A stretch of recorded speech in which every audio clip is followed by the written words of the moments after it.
পর্যায় সারণীতে হাইড্রোজেনকে কোন গ্রুপে রাখা হবে এই নিয়ে তীব্র বিতর্ক রয়েছে। বিতর্ক থাকার কারণে পর্যায় সারণীতে হাইড্রোজেনের অবস্থানটা কিন্তু সুনির্দিষ্ট নয়, বিতর্কিত। এর কারণ হচ্ছে যে 1 নম্বর গ্রুপের ক্ষার ধাতুগুলির সাথে হাইড্রোজেনের ধর্মের সাদৃশ্য থাকায় ক্ষার ধাতুগুলো তীব্র দাবি জানায় যে হাইড্রোজেনের ধর্ম আমাদের মতো, তাই হাইড্রোজেনকে 1 নম্বর গ্রুপে রাখা হোক।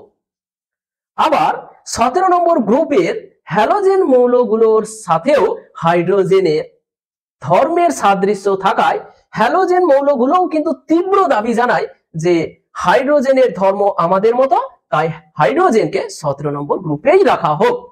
এইরকম একটা বিতর্কের সৃষ্টি হলো। এরপর এই নিয়ে একটা বিচার বসে গেল। বিচারক আসলেন, বিচারকটা হলেন বিজ্ঞানী ডিমিট্রি মেন্ডেলিভ। তিনি দেখলেন যে 1 নম্বর গ্রুপের ক্ষার ধাতুগুলির সাথে হাইড্রোজেনের ধর্মের কিছু সাদৃশ্য রয়েছে। আবার এটাও দেখলেন যে 1 নম্বর গ্রুপের ক্ষার ধাতুগুলির সাথে হাইড্রোজেনের কিছু বৈসাদৃশ্যও রয়েছে। আবার তিনি দেখলেন যে 17 নম্বর গ্রুপের হ্যালোজেন মৌলগুলির সাথে হাইড্রোজেনের ধর্মের কিছু সাদৃশ্য রয়েছে। আবার হ্যালোজেন মৌলগুলির সাথে হাইড্রোজেনের ধর্মের কিছু বৈসাদৃশ্যও রয়েছে। এই জন্য হাইড্রোজেনকে পর্যায় সারণীতে কোন গ্রুপে রাখা হবে এই নিয়ে তীব্র বিতর্ক রয়েছে। তাই বিজ্ঞানী মেন্ডেলিভ পর্যায় সারণীতে হাইড্রোজেনকে কোন গ্রুপে রাখবেন সে বিষয়ে সিদ্ধান্ত নিতে পারছিলেন না। এই জন্য বিজ্ঞানী মেন্ডেলিভ হাইড্রোজেনকে দুষ্ট মৌল বলে অভিহিত করেন।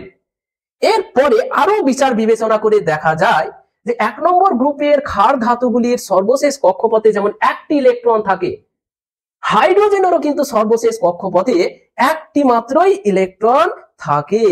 এই জন্য বিজ্ঞানী মেন্ডেলিভ 1 নম্বর গ্রুপের পক্ষে রায় দিয়েছিলেন। তিনি বলেছিলেন যেহেতু ক্ষার ধাতুগুলির মতো হাইড্রোজেনেরও সর্বশেষ কক্ষপথে 1টি ইলেকট্রন থাকে, তাই পর্যায় সারণীতে হাইড্রোজেনকে 1 নম্বর গ্রুপে রাখাই বেশি যুক্তিসঙ্গত।